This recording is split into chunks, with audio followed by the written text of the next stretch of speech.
किरण darling, हाय Rocky. मैं तुम्हारे लिए एक मस्त प्लान लेके आया हूँ। ओह, holiday plan. Oh no darling, एक दिन में 1 करोड़ कमाने का प्लान है। Oh really? क्या प्लान है? शादी का मैडम जी। फिर से आ गए तुम लोग इधर? चले जाओ यहाँ से।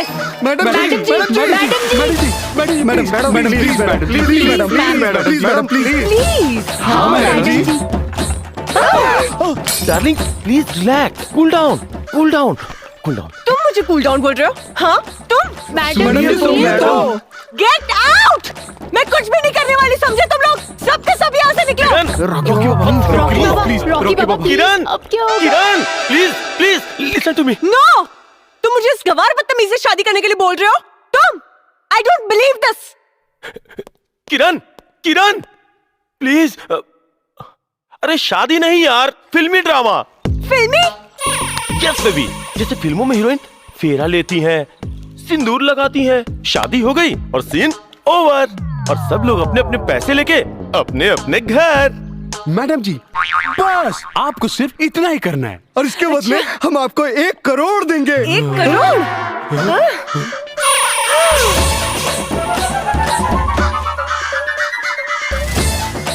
मैडम 1 करोड़।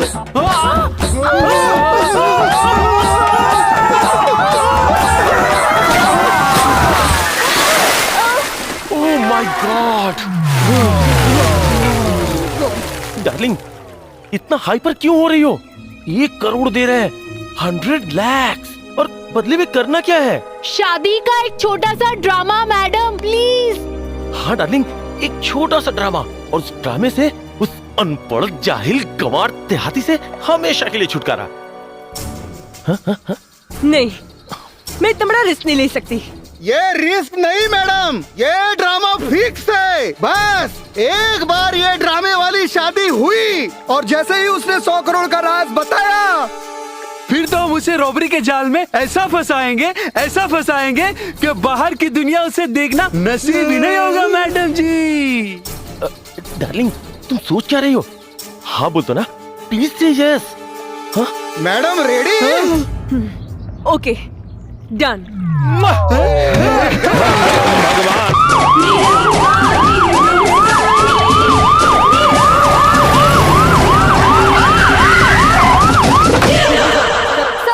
सर, आपने कभी सोचा था कि आपकी सुहागरात 5 स्टार होटल में होगी? आपको कैसा लग रहा है कि आपकी सुहागरात 5 स्टार होटल में मनाई जा रही है? बहुत ज्यादा खुशी हो रहा है और ज्यादा जानकारी चाहिए तो पहले सुहाग रात मना लेते हैं।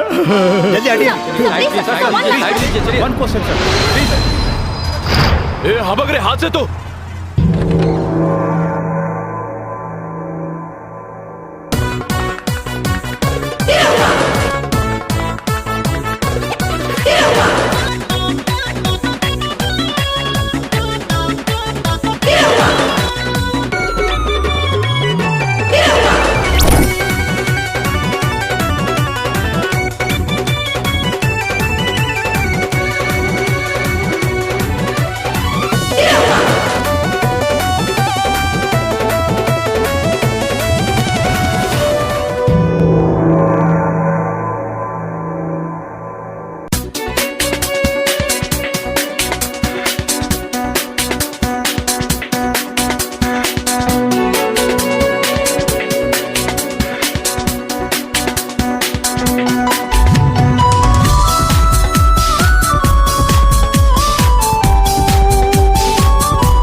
वाह, कबाब, शराब, शबाब।